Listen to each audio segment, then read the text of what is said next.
In this video, I'm going to help you to craft your unique answers for questions 6 through 10, just as I showed you how to do for questions 1 through 5.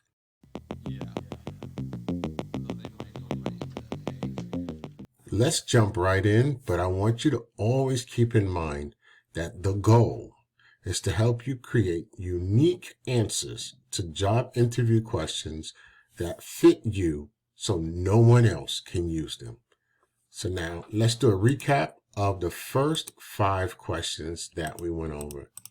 And here they are. The first one we talked about was tell me about yourself. And I gave you a 4-question framework that's going to help you to answer that. Then we have what have you been doing since? And remember I said anything is better than nothing. Honestly, volunteering, whatever it is, just make sure you don't say, oh, I just sat home and watched TV. That is not good for you. Trust me. The third question is, why should we hire you? And remember I said, you have to show the employer how they're going to benefit from hiring you. So you have to bring something of substance to the table.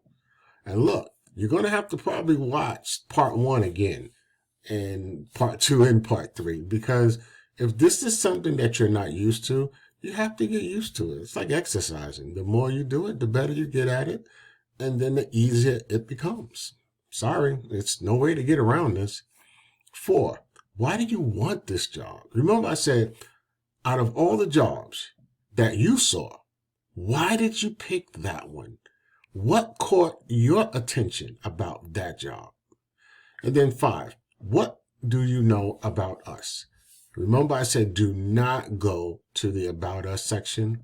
Always go to news release, press release, in the news. Just go to the website and find that section and then read everything you can about what's going on with the company now.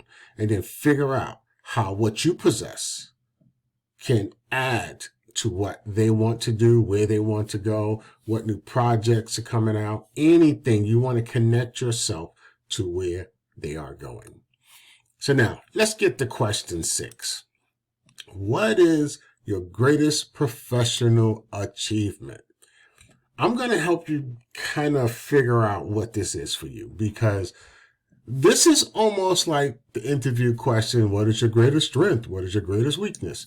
I hate that question, but I'm not covering that question here. Want to know why? Because you should already know what that is. You really should. Like, you've been on this earth long enough to know what your weakness is and what your strengths are, and then to be able to figure out how do you portray a weakness as a strength. Okay, that's the best technique you can do. Or, if it is a true weakness, something that you're working on. For me, it was my writing ability early on in my career. I learned how to write better. Now, I'm not worried about writing anymore. That's not a weakness. It is now a very strong strength, very strong, stronger than I even thought it was.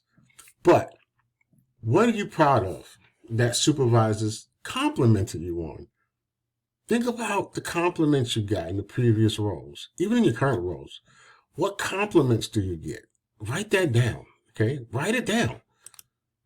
What impact did you have on the job? Think about that. What impact did you have on a job that you are happy to talk about? Write that down as well. What difference did you make on the job that no one else was able to do? I'll give you an example in a minute. Were you ever employee of the day, week, month, year? Mention it. Let's get to that third one. What difference did you make on a job that no one else was able to do? In one position that I had, we were running through, I want to say 4 boxes of paper. That's 5,000 sheets. 4 boxes of paper in about a week, 5 days. And this was in the computer lab. And I was like, this is crazy. After about 30 days of this, I said, this is crazy. This is too much money. Because at that time, a box was, I believe, $35. So that was $140 a week on paper. Okay, $280 in 2 weeks. Jeez, $460 in a month just for the computer lab. So I said, something has to change. So I worked with the IT department and we figured out, hey, let's download this software, have all print jobs print to my computer, but I had a limit, 2 pages. We instantly, within a day, instead of going through 4 boxes in a week, we went through 1 box in about 2 weeks. So, meaning we were using 2 boxes a month, $70 a month. Okay, so we saved $410. See, that's what I did. That was the difference I made on the job. And I'm sure you have an experience where you can bring up where you made a difference. The only key is you got to relate it to the position that you're applying to. All right. So now, this is going to be hard for you because sometimes you don't see what you achieve on the job as something special. It's just, oh, it's my job. It's what I do. No. Not everybody can do what you do. Trust me on this. So you have to take a step back and really take an honest look because you're good at something. You just have to identify what that is. Okay? Everyone has gifts and talents that help them stand head and shoulders above the competition. Trust me, you have something special, something that makes you stand out. What is it? And then stop looking outside of yourself. Start looking within for the answers. And sometimes you need help from someone who's objective to help you to find those things that you possess. Sometimes you need help. Sometimes you're too close to the situation and you just can't see it. That's okay. Ask for help. Ask people, hey, what do you think is a great accomplishment? Something that I accomplished, something that I achieved. And they'll tell you. And it's always going to be something you don't see as an achievement.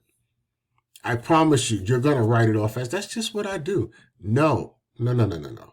It's more than just what you do. It's who you are, it's what you're great at. And you need to start acknowledging what you're great at and what you bring to the table. But it starts by identifying it, acknowledging it, and then receiving it from those who see it for what it is.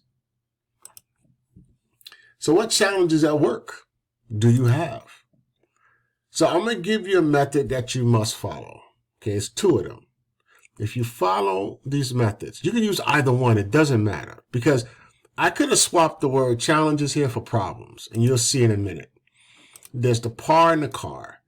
Problem, action, results. Challenge, action, results. So watch this. You're going to talk about a problem or a challenge you had on the job. You're going to discuss the actions you took and then detail the results you got. Think about that for a second. Problem or challenge, action, results. I just gave you one, right? See, my achievement, it was a problem. What was the problem? Using up too much paper, way too much, spending $480 a month.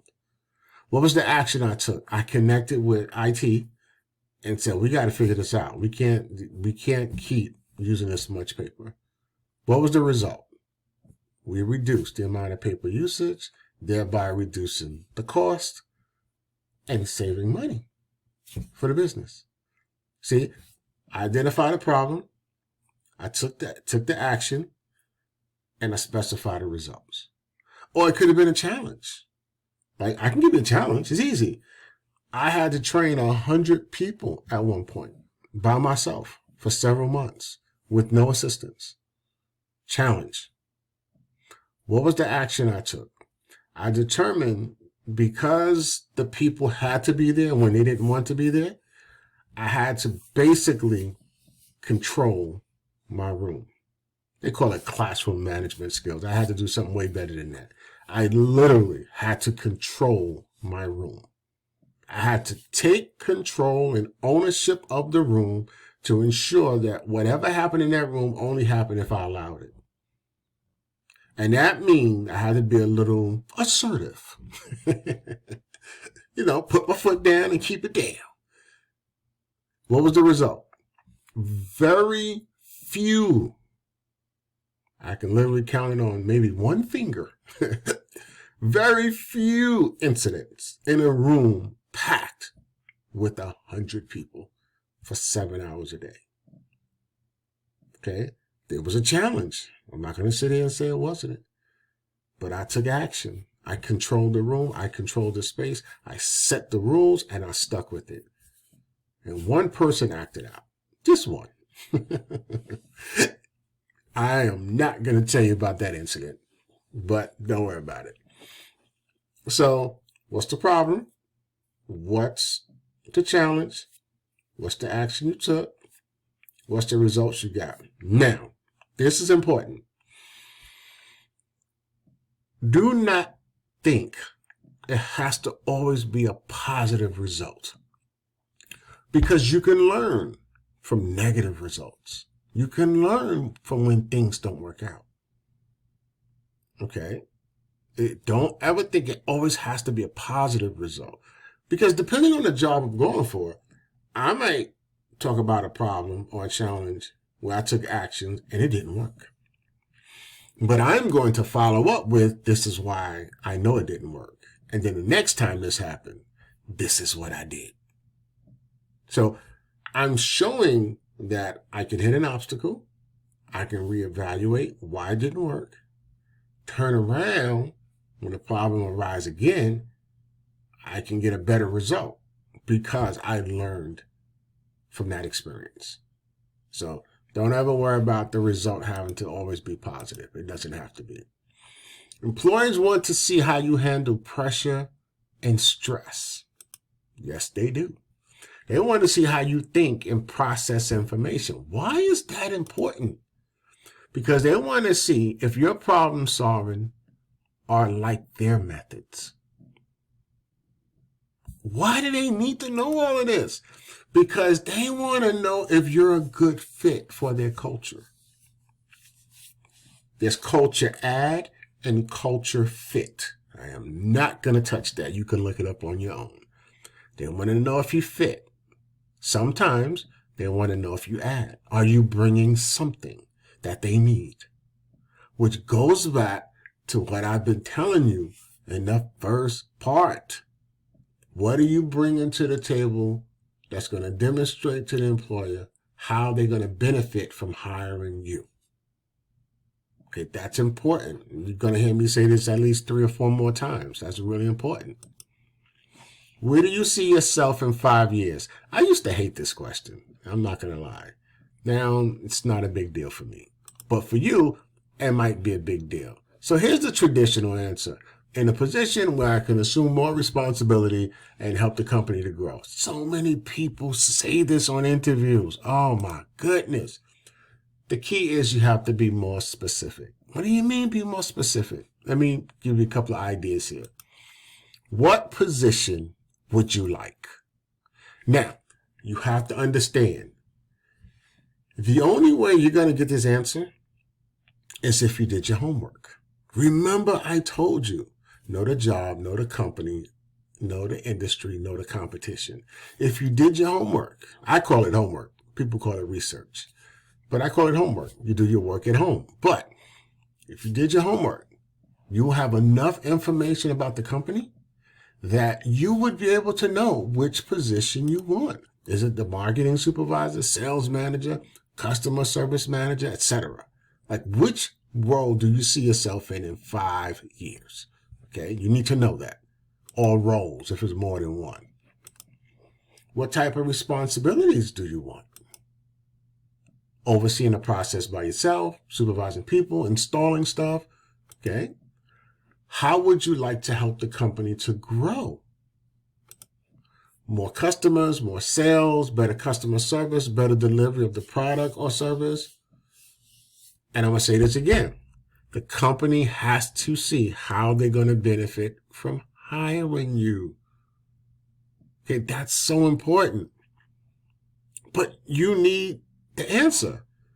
Where do you see yourself in 5 years from now? What role do you want? What responsibilities do you want? And how do you see that helping the company to grow? If you can put all of that together, you have your answer. But remember, it has to fit where you want to go and what you want to do. So it's going to be unique to you. So no one's going to have this answer. No one. And then you match your skills and experience to what you feel, of course, could help the company. That's the key.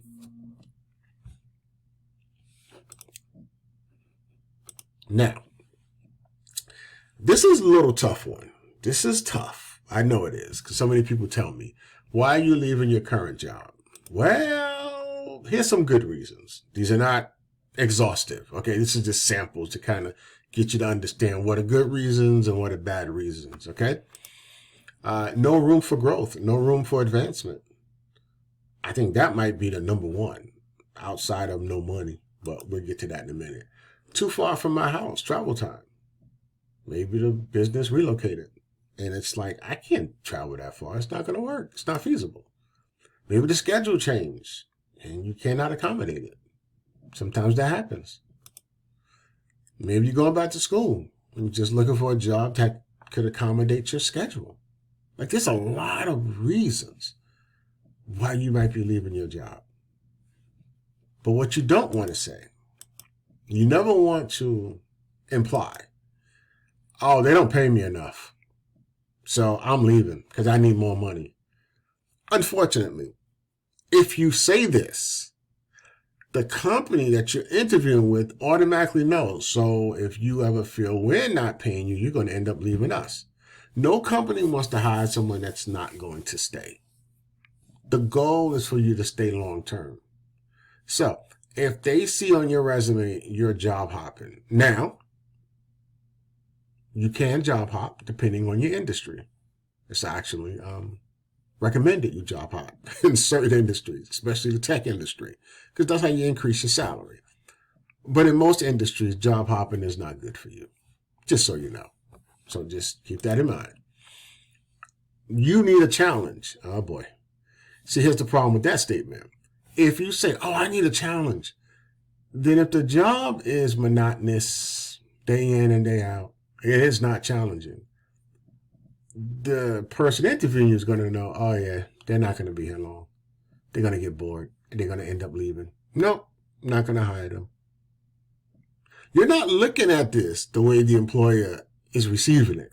You're looking at it as, look, they're not paying me enough. I need a challenge. I'm bored. Those two are saying, I'm not staying. I mean, maybe you never looked at it that way, but that's what you need to know. Don't have a good relationship with my boss or coworkers. Okay? You never want to say that. Ever want to say that. Even if it's true. Even if it's true. Just don't say that. My recommendation is always leave on good terms. Just hand in your resignation, give your 2 weeks notice, leave quietly. The same way you came is the same way you want to leave. Quietly. Okay, that's the best way to do it. And you'll see why. You'll see why later. Don't worry. Do not like the work environment. Okay. Now look, it might be an unsafe work environment. Okay, it could possibly be. Maybe you're working with people that, I don't know, don't like you.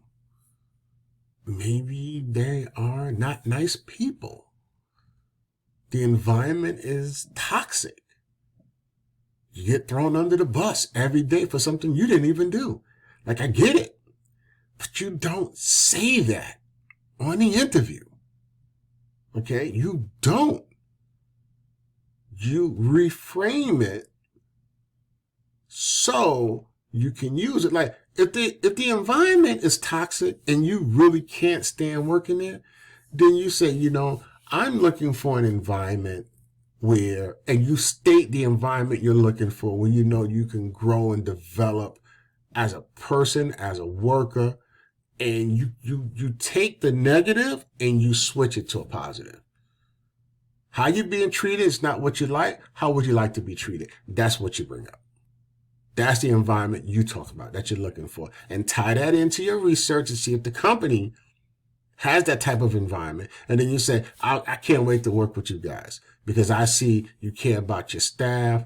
And just start bringing up all the stuff that you learned and start talking about that. Don't bring up the negative. Please don't. If you want to work, you better not bring up the negative. What are you looking for in a new position? See, I segue into this because I knew this was coming up. So what is your working style? You're probably thinking, I don't know my working style, Sean. What the heck do I know? No. Recall a job that you had, or if it's the current one, that's great. And it's one that you liked, and it's one that you enjoyed going to. What was your working style? What was your style of working? Okay. Replay that. Write that down. What is your learning style? There's 8 different learning styles. I am not going to go into learning styles. That is a completely different training altogether. But look it up. It's 8 different learning styles. I'm more of a hands-on person. That's not the style itself, but I'm just giving you an idea of who I am. I'm more of an integration of theory and practice. So as I'm learning something, I have to apply it. You know, that's me.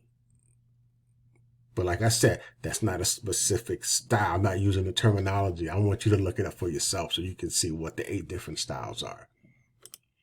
What type of management style do you need to do well at work? So let me give you an example, and this is going to help you. Are you the type of person where you need structure? You need to know what you need to do, and you need somebody to always guide you and direct you on what you need to do. So when you walk into the office, hey, here's your work for today. And once you're done, you're done. Or are you someone like me where I come in, I know what I'm supposed to do, I do it. I rarely see my manager or my supervisor, but they know I'm doing my job because the work's getting done. And however often we meet, we go over whatever's required for the week or the month. But day in and day out, I barely see them, and I'm just doing my job because that's what they hired me to do. See, that's how I like to work. That's my management style. I need the manager to just tell me what they want, tell me when they want it. Let's meet to discuss if I'm on target to give you what you want, and just leave me alone.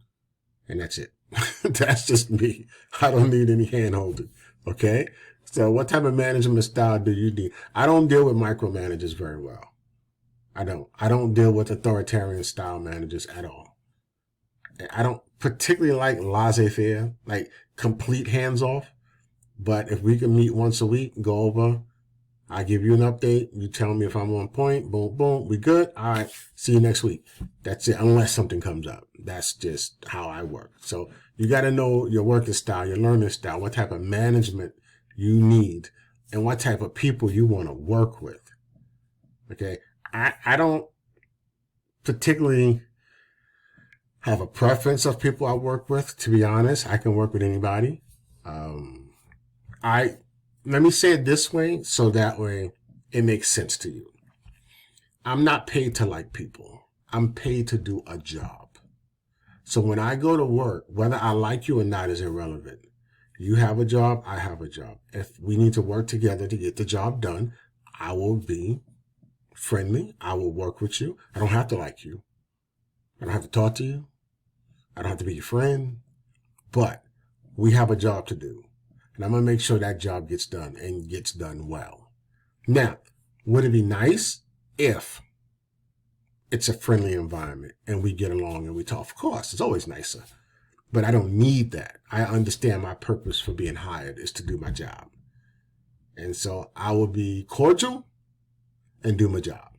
Okay? So that's why I don't need certain things. That's just me. That's just how I am. What type of work environment helps you to do a better job? Are you the type of person that need a work environment where they have happy hour, they have things scheduled for staff to do together after work, outings and things like that, is that something you need? Because if it is, then find the companies that have that type of work environment so you can be happy doing exactly what you enjoy. Know your working style, know your learning style. What management style do you need? What type of people you want to work with? And what type of work environment helps you to do a better job? These are the things you need to know.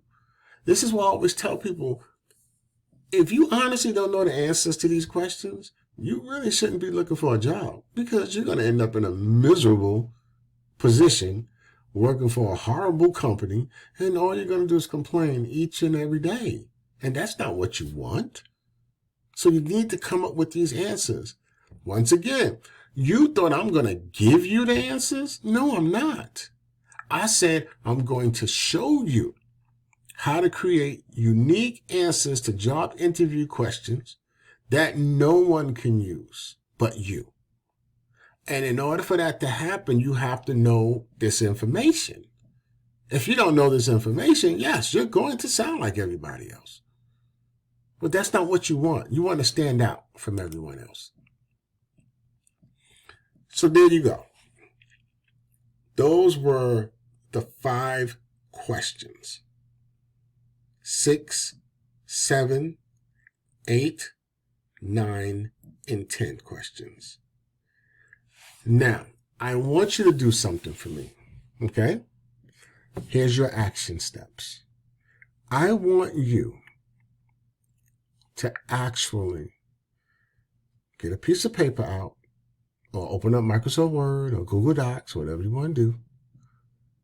Write the questions, 6, 7, 8, 9, and 10 on a piece of paper. Go back, watch this again. And then I want you to answer the questions one by one. Don't try to be perfect. All I want you to do is just answer the questions to the best of your ability. So you should already have questions 1 through 5 answered. You're going to add 6 through 10 to that list. And just answer the questions. This is not about getting it right. This is not about getting it perfect. This is a brand new process for you. So don't expect to get it right. But what I want you to start doing is taking action. Small steps. Shouldn't take you more than 30 minutes to do this. Okay? Because I'm not asking you to go detailed. I'm just saying, write the question down and then write whatever answer you feel you would want to write. And then do that. You're going to do the same thing for all 14 questions when we're done.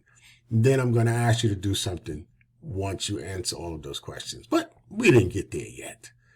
So next, we're going to go over questions 11, 12, 13, and 14. And once again, I'm going to show you how to create unique answers to those job interview questions so no one else can use it but you.